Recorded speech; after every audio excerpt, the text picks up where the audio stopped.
Architecture tells me where we are. It tells me who we are. And it really identifies the character of a city. You can look at buildings and know immediately what the location is. And to me, that's identifiable. That's art, and it's city's art. It's a country's art. When we chose Foster & Partners, another key element to them was their understanding of old and new and being able to create identifiable buildings that really expressed and made visible the city's identity.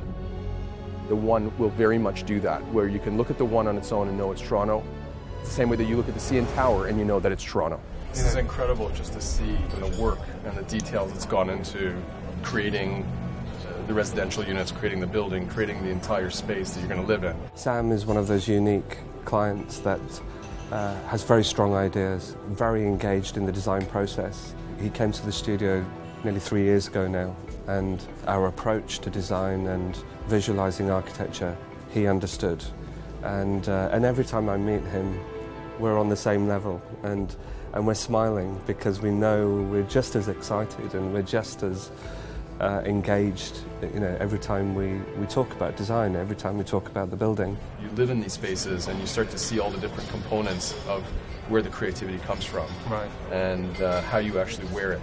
That's incredible to see the work that's gone into this. This building is not just a building, and people happen to live there. The people are just as important as the building itself.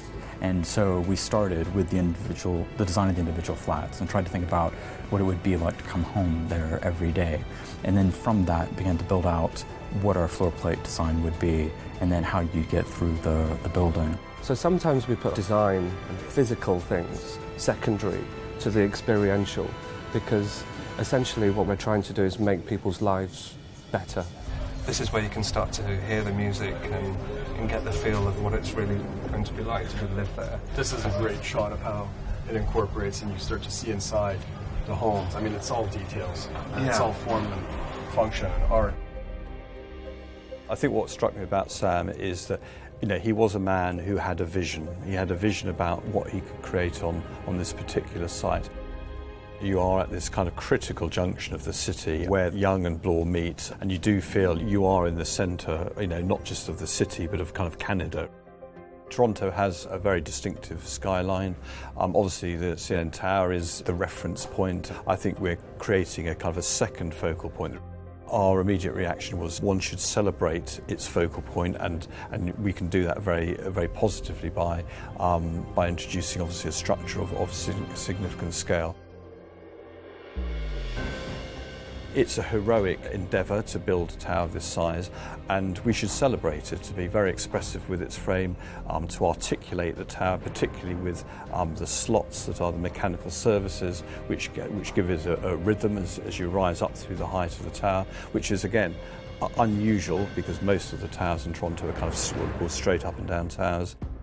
When we first started the brief was never build the tallest building. The brief was he wanted to have the best building and that it had to be that the whole way through. Sam made it very clear that this was a building where every bit of it had to be uncompromising, right down to the point that at the base of the building he wanted the whole space open for really world-class retail. And normally when we do a building, you'll have the core and it runs down through and it ends up providing a huge amount of the structural support for the building. And so the very first bit of the brief was that just has to come out. Then that really led us to a challenging design of, well, how are we going to develop a building that could be entirely clear span at the base and also be the tallest building in Canada. And that's the kind of design brief that you just live for. If that doesn't excite you, you're in the wrong industry. So as we were developing the projects for the One, we had the ability to model them three-dimensionally in the computer and then print them three-dimensionally.